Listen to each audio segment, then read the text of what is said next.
आप सबका स्वागत है एक बार फिर से मेरे YouTube चैनल, जिसका नाम वही है जो मेरा नाम है, ऋषि मिश्रा। ऋषि मिश्रा के नाम से ये YouTube चैनल है जहां मैं रोज एक बड़ी खबर पर बात करता हूं। तो आज की सबसे बड़ी खबर है कि सुप्रीम कोर्ट ने आम आदमी पार्टी के संयोजक और दिल्ली के मुख्यमंत्री अरविंद केजरीवाल को 2 जून तक अंतरिम जमानत दे दी है। बहुत ही विशेष फैसला है, अपने आप में एक ऐतिहासिक फैसला है, जिसमें अरविंद केजरीवाल को जमानत इस परिप्रेक्ष्य में मिली है कि उनको चुनाव प्रचार करना है। 5 साल में एक मौका आता है जब कोई नेता चुनाव प्रचार करता है और इस चुनाव प्रचार के में वे पूरी तरह से शामिल हो सकें और अपनी पार्टी के लिए काम कर सकें। इस बिना पर अरविंद केजरीवाल को जमानत दे दी गई। अरविंद केजरीवाल को जमानत का प्रवर्तन निदेशालय ने लगातार विरोध किया था। उन्होंने कहा था कि अगर इस तरह से जमानत दी जाएगी तो फिर एक किसान को खेती करने के लिए अब जमानत दे देनी चाहिए अगर वो कोई अपराध करता है और जेल में होता है, और ऐसे ही अन्य महत्वपूर्ण मुद्दों पर जमानत दी जानी चाहिए, जिस पर सुप्रीम कोर्ट ने कहा कि फसल हर साल होती है, मगर एक राजनेता के लिए चुनाव 5 साल में एक बार आता है, इसलिए उसको जमानत मिलने का अधिकार है। और अरविंद केजरीवाल से कहा गया है कि 2 जून को वे कोर्ट के समक्ष सरेंडर कर देंगे और उनको फिर से जेल जाना होगा। तो इस पूरे मामले में जब सुप्रीम कोर्ट का फैसला आया, उसके बाद में सियासत शुरू हो गई। आजकल सुप्रीम कोर्ट के फैसले पर जिसके पक्ष में नहीं होता वह उसका विरोध करने लगता है। कहने को तो लोग कहते हैं कि हम सभी कोर्ट का सम्मान करते हैं, मगर यहां ऐसा नहीं नजर आता। अब मुद्दा राम मंदिर का हो, उस पर भी कई लोग विरोध करते रहे। ऐसे ही सुप्रीम कोर्ट के जो भी फैसले विपक्ष के खिलाफ आते हैं, उसमें विपक्ष सुप्रीम कोर्ट को सरकार का गुलाम बताता है और कहता है कि सभी एजेंसी सरकार के कब्जे में है। मगर जब सरकार के खिलाफ कोई सत्ताधारी दल के खिलाफ कोई फैसला आ जाता है तो कहा जाने लगता है कि ये सुप्रीम कोर्ट विपक्ष के साथ मिला हुआ है और ये एक तरह से गलत फैसला है। सोशल मीडिया पर आज हम देखें तो अरविंद केजरीवाल को अंतरिम जमानत मिलने के मुद्दे पर इसी तरह के वक्तव्य सामने आ रहे हैं। भारतीय जनता पार्टी और उससे जुड़े समर्थक लगातार सुप्रीम कोर्ट की आलोचना कर रहे हैं कि इस तरह का फैसला क्यों कर दिया गया और इसकी क्या वजह है। तो एक बात मैं कहना चाहूंगा कि अदालत में इस तरह का ये अब पहला फैसला नहीं है जब कुछ सुनने में बड़ा अचरज लगा हो। एक से एक फैसले जिनमें क्रिमिनल जस्टिस में जब क्रिमिनल का किसी अपराधी का जस्टिस होता है तो उसमें तमाम ऐसी चीजें देखी जाती हैं कि जो सुनने में बहुत अजीब लगती हैं। अब अगर बात की जाए कि यहां तो केवल एक आरोपित की जमानत की बात है।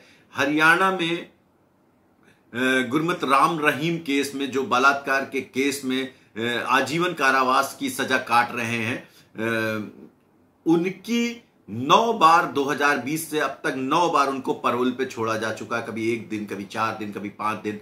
तो ये फैसला भी ये तो एक दोषी के लिए एक प्राविधान है जिसके आधार पर फैसला हो रहा है, और अदालत के अपने विशेषाधिकार होते हैं और इन विशेषाधिकार के आधार पर अदालतें फैसला करती हैं।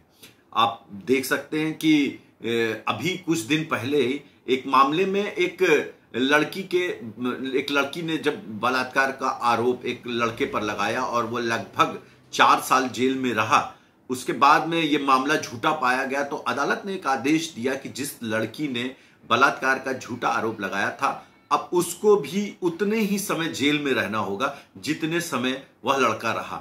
तो आप मान सकते हैं कि कुछ फैसले ऐसे होते हैं जो सुनने में अजीब लगते हैं मगर वही नजीर बन जाते हैं। फिलहाल इस फैसले को लेकर के कोर्ट ने यह भी कहा है कि इसको नजीर नहीं माना जाना चाहिए, और अरविंद केजरीवाल को लेकिन जो जमानत मिली है वो इसी मुद्दे पर मिली है कि उनको चुनाव प्रचार करना है। वे एक राजनीतिक दल के, एक राष्ट्रीय पार्टी के संयोजक हैं और उनको 5 साल में पहली बार ऐसा मौका, ये विशेष अवसर है। तो ये बात हुई कोर्ट उसके फैसले और उस फैसले की आलोचना पक्ष विपक्ष की। अब बात करते हैं इस फैसले के बाद होने वाली राजनीति और इस लोकसभा चुनाव पर अरविंद केजरीवाल की जमानत होने और उनके प्रचार के लिए स्वतंत्र होने का क्या प्रभाव पड़ेगा। निश्चित तौर पर यह आम आदमी पार्टी और इंडिया गठबंधन के लिए एक सकारात्मक समाचार है कि अरविंद केजरीवाल अब ना केवल बचे हुए 3 चरण में, जो कि 13, 25 और 4 चरण में 13, 20 और 25 और 1 जून को होंगे, उसके लिए चुनाव प्रचार कर सकते हैं, देश में घूम सकते हैं और दिल्ली के लिए भी चुनाव प्रचार कर सकते हैं। तो इससे कहीं ना कहीं आम आदमी पार्टी को संजीवनी मिलेगी, क्योंकि उनके पास संजय सिंह छोड़कर कोई भी ऐसा नेता नहीं था जो भीड़ को खींच सके, जो भीड़ में अपनी बात पहुंचा सके। और अरविंद केजरीवाल अब जबकि जेल से छूट कर आएंगे तो निश्चित तौर पर जो उनका समर्थक है वो उत्साहित है और इसका कहीं ना कहीं असर आम आदमी पार्टी के पक्ष में वोटिंग पर भी नजर आएगा। आप दूसरी ओर एक नकारात्मक पक्ष जिसकी विशेषज्ञ चर्चा कर रहे हैं वह यह भी हो सकता है,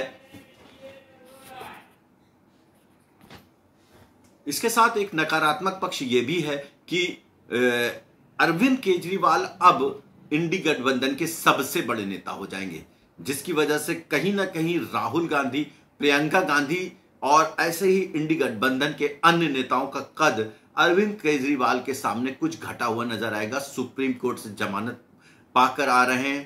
पूरे देश में जो नरेंद्र मोदी का विरोधी वर्ग है वो कहीं ना कहीं अरविंद केजरीवाल के लिए जुटेगा और उसकी चर्चा होगी, सोशल मीडिया में होगी, मीडिया में होगी। तो जो अब तक राहुल गांधी और प्रियंका गांधी लगातार मीडिया में बने हुए थे, जब से रायबरेली की टिकट घोषित हुई तब से लगातार प्रियंका गांधी और राहुल गांधी प्रचार कर रहे हैं। और इसी तरह से लखनऊ में अखिलेश यादव, उत्तर प्रदेश में अखिलेश यादव के साथ राहुल गांधी की कई रैलियां लग रही हैं, मगर अब अरविंद केजरीवाल नजर आएंगे, दिल्ली का चुनाव नजर आएगा। तो कहने का अर्थ यह हुआ कि भारतीय जनता पार्टी दिल्ली की 7 सीटों तक मीडिया और सोशल मीडिया को सीमित करके कहीं ना कहीं अरविंद केजरीवाल को एक तरह से बढ़ावा मीडिया में जैसे मिलेगा, वैसे ये भारतीय जनता पार्टी के लिए लाभ का विषय भी हो सकता है, क्योंकि इस मामले में राहुल गांधी और प्रियंका गांधी और तेजस्वी यादव, अखिलेश यादव जैसे नेता अरविंद केजरीवाल के पीछे नजर आएंगे, जिसकी वजह से इंडी गठबंधन अब पूरी तरह से अरविंद केजरीवाल के इर्द गिर्द घूमता हुआ नजर आएगा और जिसकी वजह से भारतीय जनता पार्टी को कई नेताओं का सामना नहीं करना पड़ेगा और वे अपना एजेंडा अरविंद केजरीवाल तक सीमित रखेंगे। और भारतीय जनता पार्टी अब यह भी साबित करने की जुगत में रहेगी कि देखिए एक और जमानती बाहर आ गया, जो कि इंडिया गठबंधन के मंच पर नजर आ रहा है कि जिस तरह से लालू यादव हैं और तमाम नेता हैं जो कि जमानत पर छूटे हुए हैं, और अब एक अरविंद केजरीवाल का नाम भी उसमें जुड़ जाएगा, जिसका फायदा भारतीय जनता पार्टी उठाएगी, शराब घोटाले की बात करेगी और इसी तरह से भाजपा को इस मुद्दे पर लाभ होता नजर आ रहा है। मगर कुल मिलाकर स्थिति यही है कि अरविंद केजरीवाल के ये जमानत उनके लिए, उनकी पार्टी के लिए संजीवनी का काम करेगी। वे कोई निर्णय नहीं कर सकते मुख्यमंत्री के तौर पर, वे शासन व्यवस्था नहीं चला सकते, लेकिन बाहर रहने के अनेक फायदे होंगे। वे चर्चा विमर्श के लिए स्वतंत्र हैं, वे अपने सलाहकारों से बात कर सकते हैं, अपने काम करा सकते हैं, लोगों से बातचीत कर सकते हैं, आगामी रणनीति पर खुल के अपने विशेषज्ञों से मिल सकते हैं। जेल के तरह की बंधन नहीं है कि एक दिन में इतने ही आदमी आएंगे, इतने ही घंटे मिलेंगे। अब वे खुलकर बात करेंगे, खुलकर अपनी बात रखेंगे और अगले 15 दिन में कुछ ऐसी स्थितियां बनाएंगी कि जिसकी वजह से उनको 2 जून के बाद भी राहत मिलती रहे। सुप्रीम कोर्ट से मिले, चाहे वह ईडी से मिले, मगर ईडी भी पूरी तैयारियों में जुटी है और उनके खिलाफ चार्जशीट तैयार की जा रही है और मजबूत चार्जशीट तैयार की जा रही है, ताकि कोर्ट से आने वाले समय में अरविंद केजरीवाल को कोई रिलीव ना मिले। लेकिन बात अगर लोकसभा चुनाव 2024 के बचे हुए 4 चरणों की जाए तो भारतीय जनता पार्टी के लिए अरविंद केजरीवाल का वापस आना उतने फायदे का सौदा नहीं है, उनके लिए नुकसान है और इंडी गठबंधन के लिए बहुत बड़ा फायदा है और उनके लिए, उनके समर्थकों के लिए एक जोश वाली बात है, जो कि कितना असर डालेगी ये देखने वाली बात होगी। अगर 2014 और 2019 के बाद विपक्ष दिल्ली की एक भी सीट जीतने में कामयाब रहता है तो ये भारतीय जनता पार्टी के लिए झटका होगा और अरविंद केजरीवाल और आम आदमी पार्टी के लिए बहुत बड़ी सफलता होगी। कांग्रेस और आम आदमी पार्टी दिल्ली की 7 सीटों पर 2 और 5 के औसत से मिलकर चुनाव लड़ रहे हैं, और अगर ये कामयाबी आम आदमी पार्टी को मिलती है कि एक भी सीट अगर वो जीत पाते हैं दिल्ली की, तो निश्चित तौर पर भाजपा के लिए झटका होगा और अरविंद केजरीवाल की जमानत होना उनके लिए फायदेमंद हो जाएगा आम आदमी पार्टी के लिए। तो इस तरह से आज के वीडियो में हम इतनी ही बात करते हैं। आगे फिर आपसे मिलेंगे किसी नई खबर के साथ, किसी बड़ी खबर के साथ, उस पर चर्चा करेंगे, हम बातचीत करेंगे। आप मेरे इस वीडियो को लाइक कीजिए, इस पर कमेंट कीजिए, इसको शेयर कीजिए, और उम्मीद करता हूं कि आप मेरे चैनल को सब्सक्राइब करेंगे। आप सबका बहुत बहुत धन्यवाद। फिर मिलेंगे। नमस्कार।